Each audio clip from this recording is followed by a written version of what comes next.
Hello and welcome to the Bill of Rights Institute's MyImpact Challenge webinar, introducing you to youth leaders making a difference. My name is Rachel Davison Humphreys. I'm the Director of Outreach at the Bill of Rights Institute. And for those of you not familiar with us, our mission is simple. The Bill of Rights Institute teaches civics. We equip students and teachers to live the ideals of a free and just society. And we have developed a brand new national service learning project called the MyImpact Challenge. And that's what we're here today to talk about with some fine partners and some amazing young people that we're so excited to introduce you to. So the MyImpact Challenge launches nationally this year, 2022. It has a May 16th deadline, so that's coming up.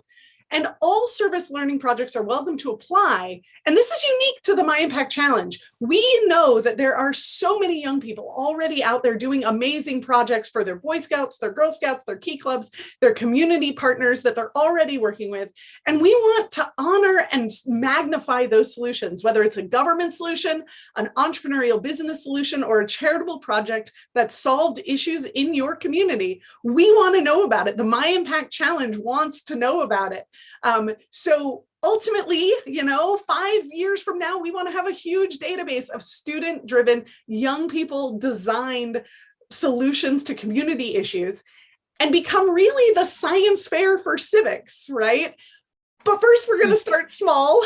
We're going to start with our local partners who we already know are out there doing amazing projects. And then we want to hear from you. Again, the deadline is May 16th for our 2022 contest. In order to help make that contest happen, we hired a brand new manager of civic engagement partners, projects at the Bill of Rights Institute, Mr. Adam Brickley. So I want to allow Adam to introduce himself quickly.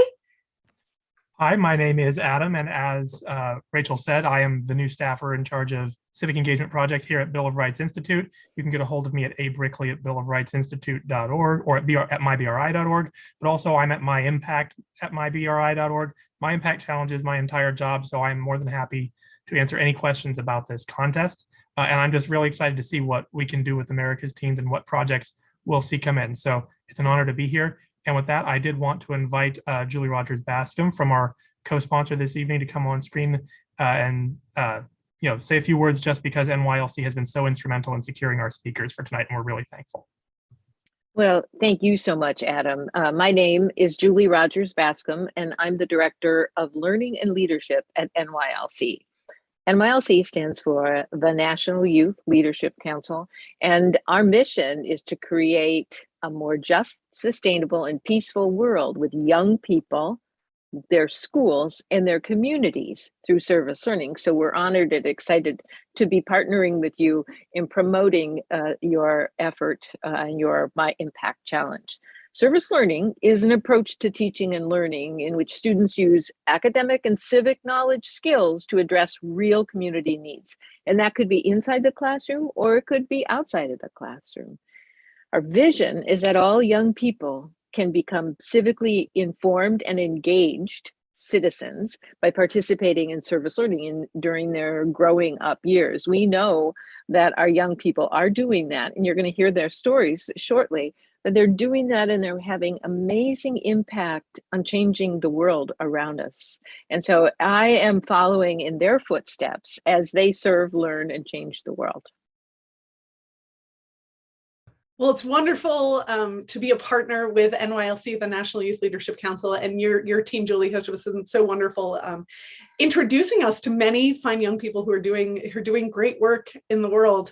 And I want to very quickly just let you know who's going to be joining us today with their projects. So the kind of goal of this webinar is for us to learn about projects that are already being done and give a little bit of a blueprint of how they came to design this project and why they chose it.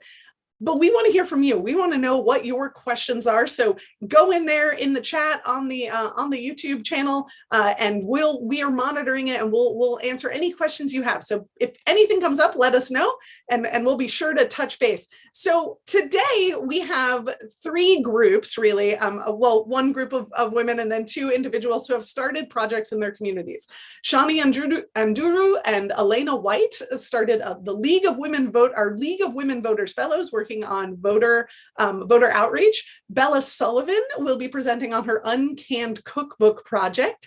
And Henry will be joining us for tell us about his STEM Kids project. So we're going to start with Shani and Elena. Shani, Elena, tell us a little bit about your Civic project. Hello, everyone. Thank you so much for letting me speak today. My name is Elena. And I'm Shani. We are League of Women Voters Fellows from Robbinsdale Armstrong High School in Plymouth, Minnesota.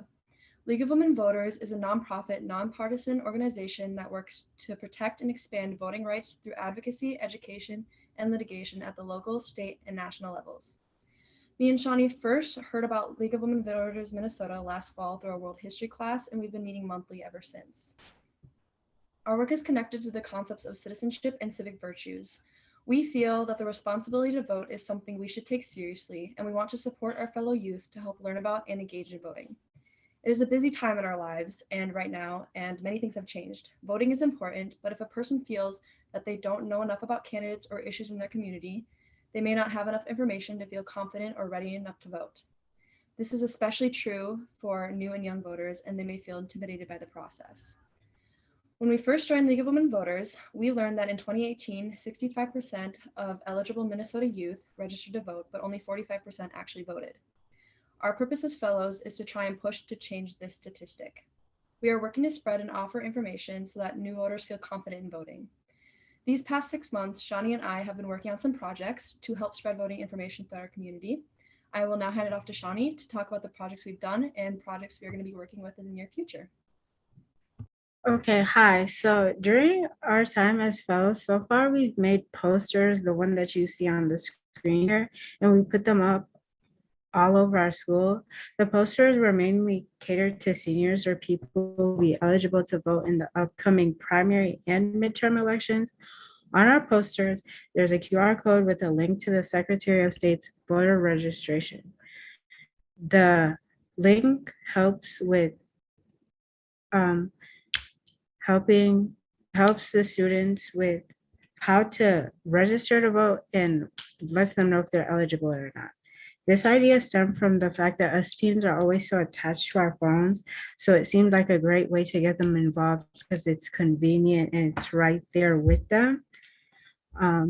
That was one of our biggest things when thinking about ideas of how to get our youth involved, because we wanted to know what would be good to them or what would be accessible to them. So we thought this would be a great idea. We've also been able to get in touch with our sister school, Robbinsdale Cooper High School, to help with the same thing. As of right now, we're looking into arranging announcements for making students at our school aware of the voter registration process. In addition to this, we want to create a video that would be presented in an advisory class Wednesday. Advisory class Wednesdays are where students can go and get updated with what's going on in our school and out of it. So that would be a great way to reach the students as well. Lastly, we, along with our local chapter of League of Women Voters, plan on setting up a table in our school cafeteria to get students registered. There will be business cards with our QR code for anyone that's still interested in the online registration, but there will also be the Minnesota Youth text number 33222. This keeps voters updated and knowledgeable about elections and things related to them through text. Thank you for your time. Thank you so much, Shani and Elena. I'm excited to see where this project goes. It's still very new. You said you've only been working on it about a year, right? Or a little less? Yep. And so you have plans for the upcoming midterm elections, which is very exciting. So thank you so much for that presentation. And we'll get back to that with questions. And again, if you have any questions, feel free to jump into the comment section on the YouTube channel and let us know. We have our next presenter, Bella Sullivan, and the Uncanned Cookbook Project. Bella, can you take a few minutes and tell us about your project? Yes. So just for a little background, I'm a current sophomore in college, and I did this project when I was still in high school, I think whenever I was a sophomore or junior. But I was in a student council for my region's United Way, And we were just studying how different inequities affect our community and what those manifestations look like. And so we were really intrigued by the idea of food insecurity in our community. And so we were going around and interviewing local food pantries and stuff like that. And we realized that these food pantries are able to support a lot of families in our community.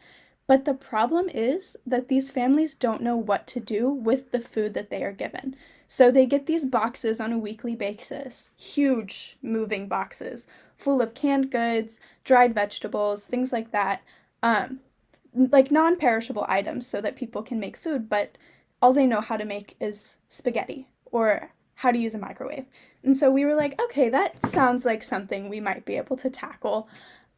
So as a youth council, we got together and we kind of brainstormed and we were like, okay, how can we help people learn how to make recipes? None of us are chefs. You know, I've never been to culinary school.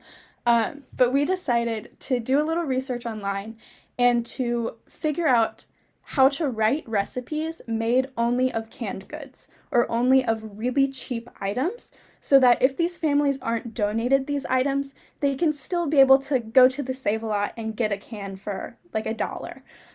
So we had a price limit of $7 for each recipe.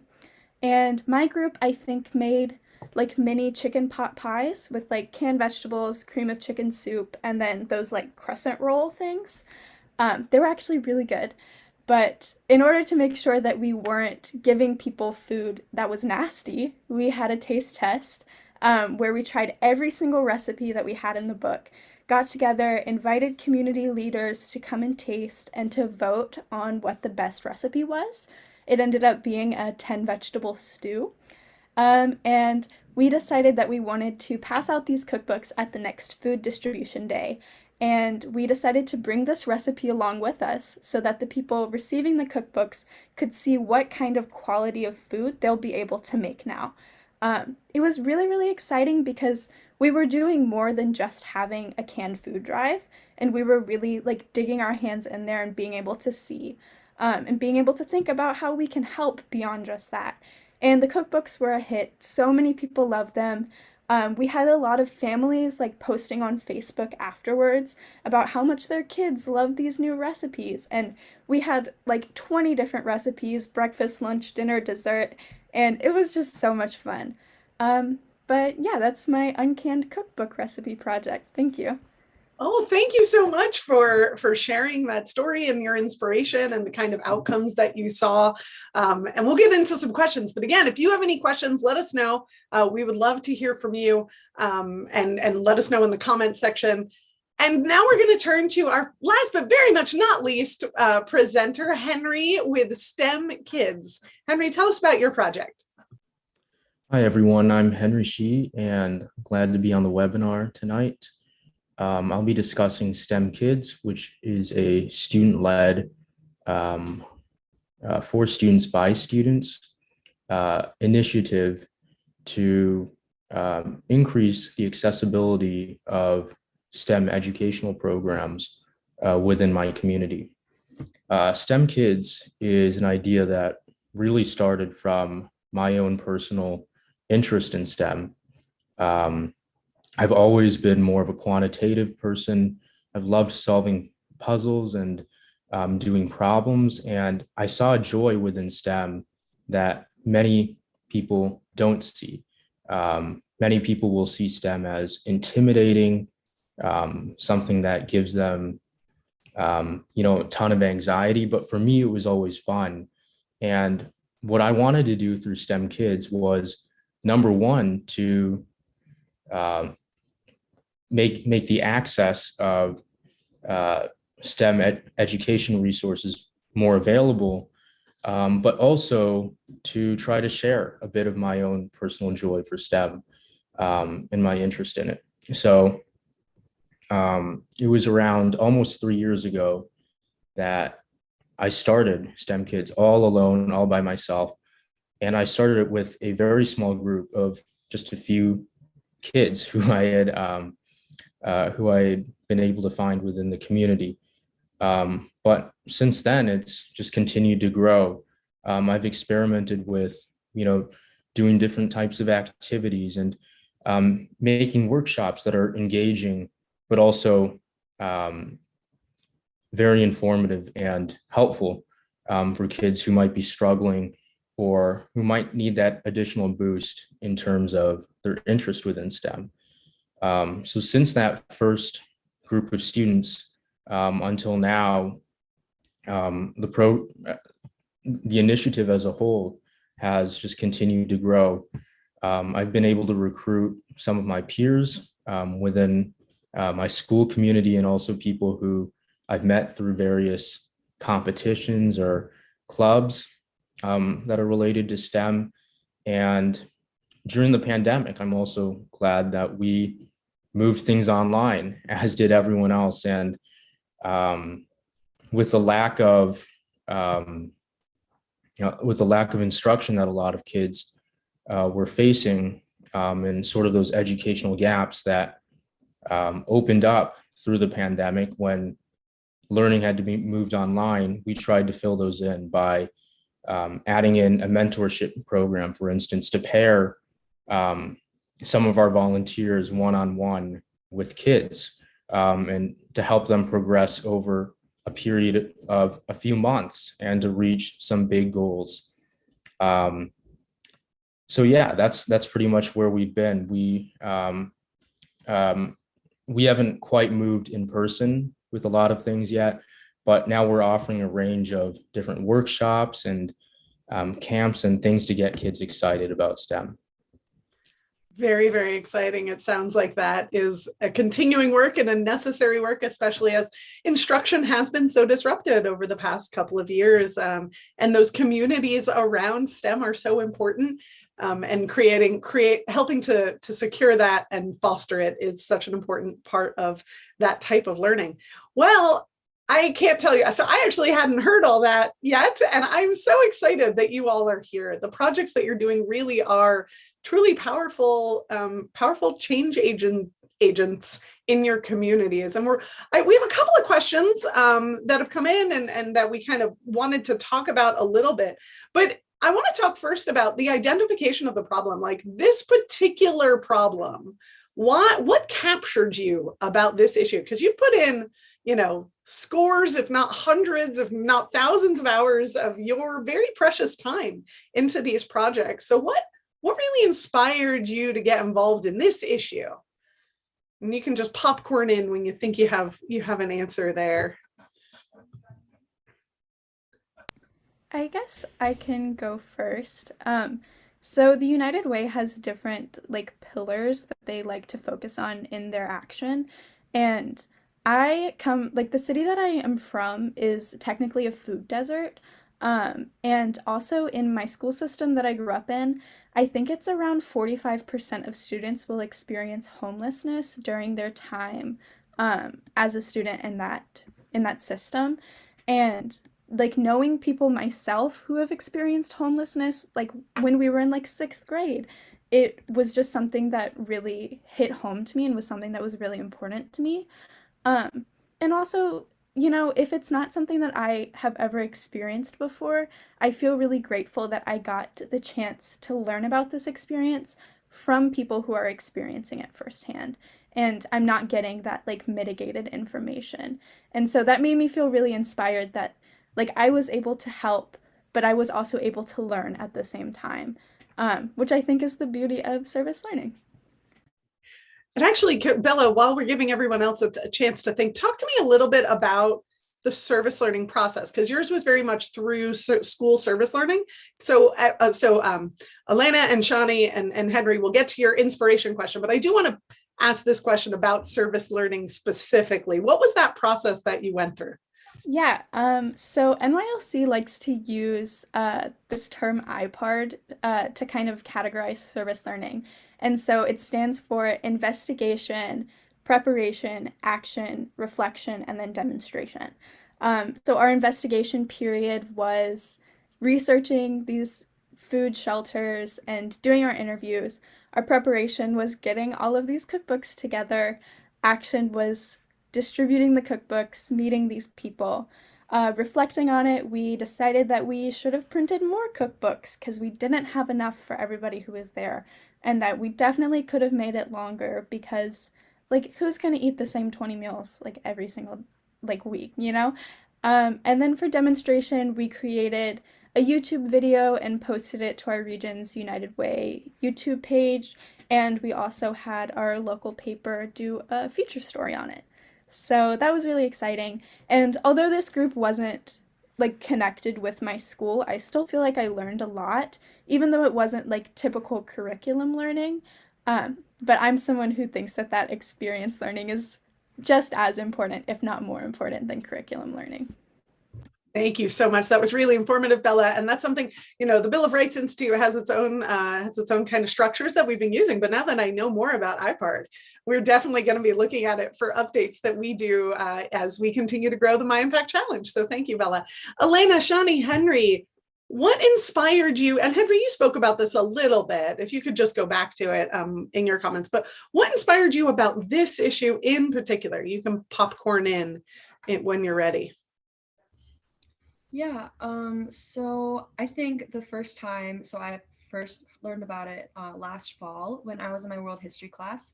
I think that the statistic, 65% of eligible Minnesota youth registered to vote, but only 45% actually voted. I found that pretty shocking. And I decided to kind of check around my school, ask my friends who are eligible to vote if they were registered, and most of them said no. So I just felt like that's something that I feel like we should change because, we're young and we're going to be here for a while. And I feel like our vote matters, our opinion matters. So it was that knowledge and that kind of juxtaposition between your expectation and learning the actual statistics. You were like, oh my gosh, something has to be done. And you're like, I can do something about this. Shawnee, was your experience kind of similar, or was there something else that inspired you about this voter outreach? Yeah, it was something similar, but also for me, it was getting to learn about something that I've never known about. And I thought that was something important because I'm like, okay, you know nothing about this. You should get to know it because all it does is give you more knowledge and get you more experience. Wonderful. Well, thank you, ladies. And last, again, but not least, and Henry, like I said, you touched on this a little bit, but what was it you were noticing that made you want to put so much of your effort into STEM kids? Yeah, as you said, I sort of touched on this a little bit earlier, but I'll go a little bit more in depth into it.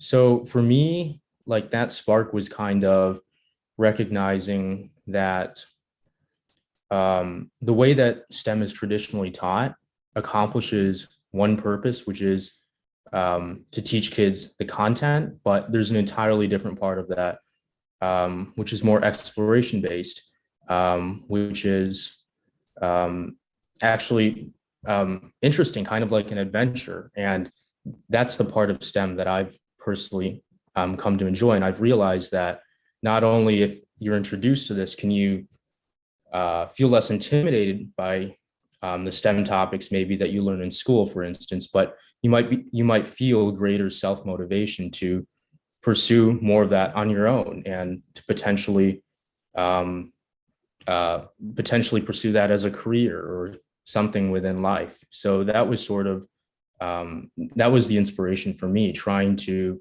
share and present just a different way of experiencing STEM with other students. And to inspire in that way. And that's such a wonderful way to approach the problem of interest and motivation. So one of the things, so the Bill of, maybe you're saying like the Bill of Rights Institute, why do they even care about service projects? What is this like? That doesn't, it kind of makes sense, but why service projects? So I want to push on that a little bit. And that's that at the Bill of Rights Institute, we deeply believe in the kind of proposition that all men are created equal. But in order to understand that deeply in society, you have to have experience within your communities, within your civil institutions. In order to want to have that experience, you have to have, in order to want to create and support those institutions, you have to have experience in those institutions. And so for us, it's about creating community around civil society, around civil institutions. And how do we support young people with those virtues of self-governance? It's by helping them, it's by magnifying the projects that they're already doing. So that's kind of like a long philosophical arm of why a civics organization is supporting service learning. We know that by doing these projects, you all learned a lot about what it means to be a member of a community on a lot of different levels, right? You had the very local community that you created within the people working on the project.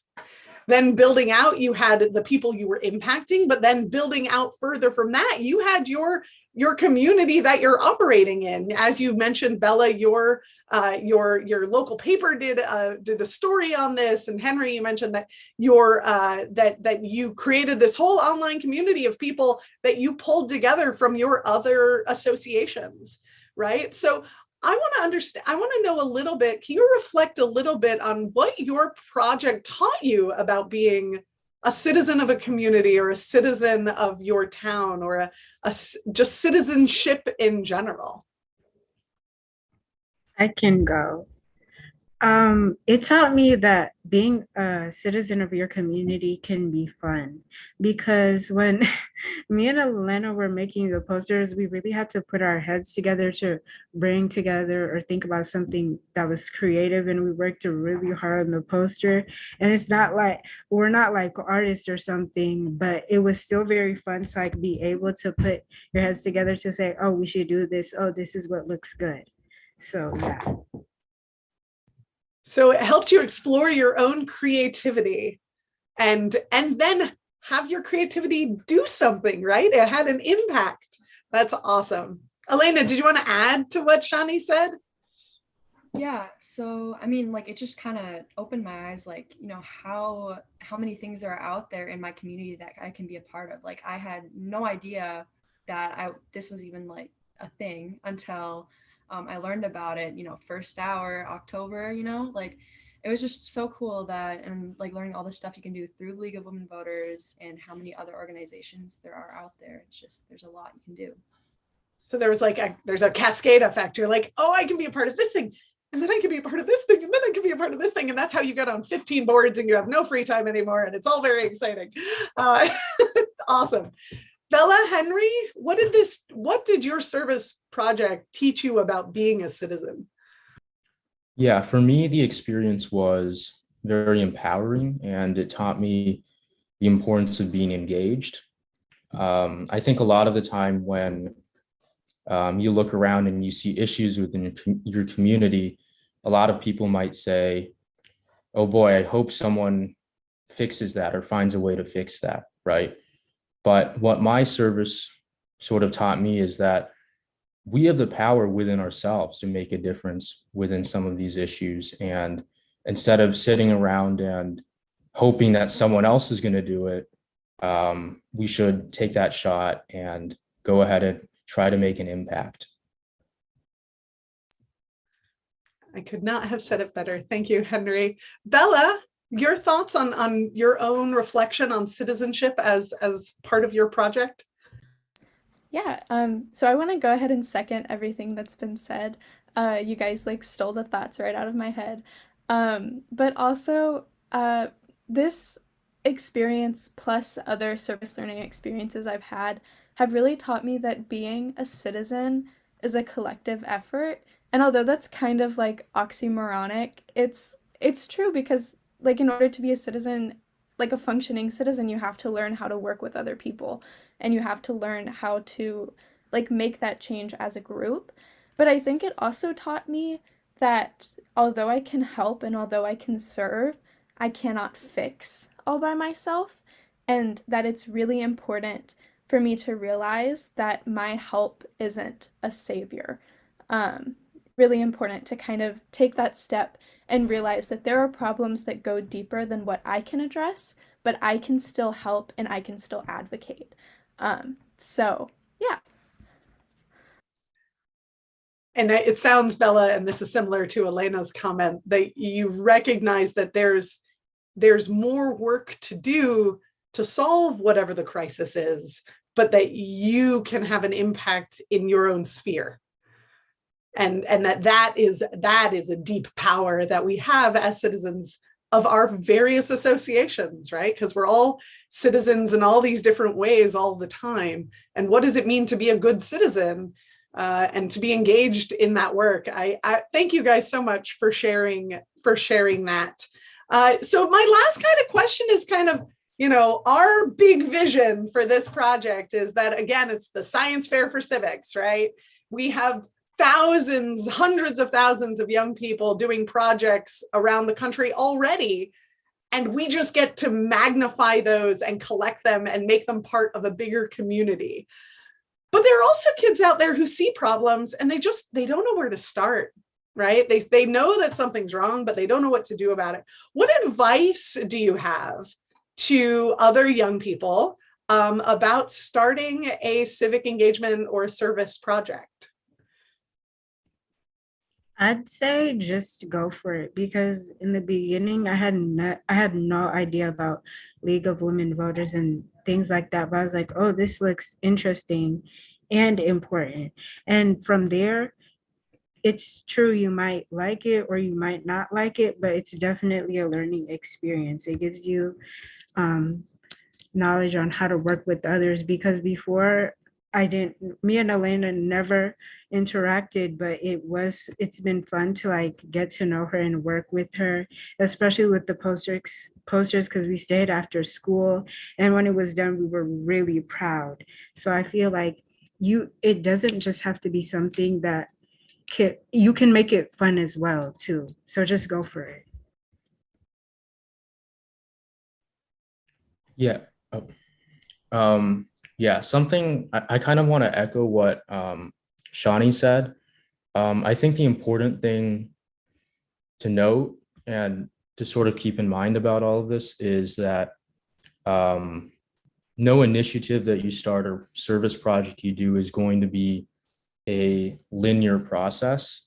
Through a lot of our descriptions, it might have seemed like, oh, we had this idea, we did a few steps, and now we've reached some sort of success. But yeah, I think there are actually a lot more bumps within the road. But that's not a discouraging thing. That's actually a good thing, because as Shawnee said, those are learning opportunities. And frankly, it's okay to fail. And it's okay to confront things that maybe you don't know how to, you might not have any experience with going into it. So for instance, at the beginning of my project, I really didn't have any idea about how to get the word out. Like, I had thought up these ideas about what sort of workshops I wanted to do. I had even recruited a few of my friends to help out, but I didn't know how to get the word out. And for me to accomplish that, I just tried a lot of stuff, and a lot of stuff failed, but through that process, I figured out what could work. So sort of, yeah, just to wrap up, it's not a linear process, but failure is going to be a part of the process, but embrace that. Yeah, kind of building off of what Henry had said. So, like you're not alone. Like, if you're thinking about this, there's definitely people around you that are thinking the same thing. So I would just say, like, talk with your friends about it, talk with your parents. Maybe your parents know people, talk about it at work. Like, there's so many people that are probably out there willing to like help you. You're not going to be alone in this. Like, you can find a group of people and you can build something together. So. And also, sometimes, although it can be a little bit tedious, it's best to go through the nitty-gritty of what you're wanting to focus on. Because, like, for example, for our project, we were sitting around and we were like, how can we help food insecurity in any way other than doing a canned food drive? And so then we had to go through what the process of eating is. And then we found cooking is a process of eating. And so then we had to kind of work from that. And so sometimes if you're feeling lost, but you're like, man, I really want to work on A, sometimes you have to go through every single step that makes A. And like, it can be really boring, it can be really tedious, but sometimes that's where the best work happens, and it's where the best ideas come in. And also, you are going to have ideas that you look back on and you're like, oh my God, what was I thinking? But that's okay, because like Henry said, like, that failure is necessary and it's a part of like learning what you want to do. So there are no stupid ideas, but sometimes you might think, maybe I probably shouldn't have said that. But it's still just fun, and like, service learning should never be something that stresses you out. It should always be a fun process. And so if you feel like you're not having fun with it, maybe step back and reevaluate what you're doing and see if there's any way that you can make it more fun.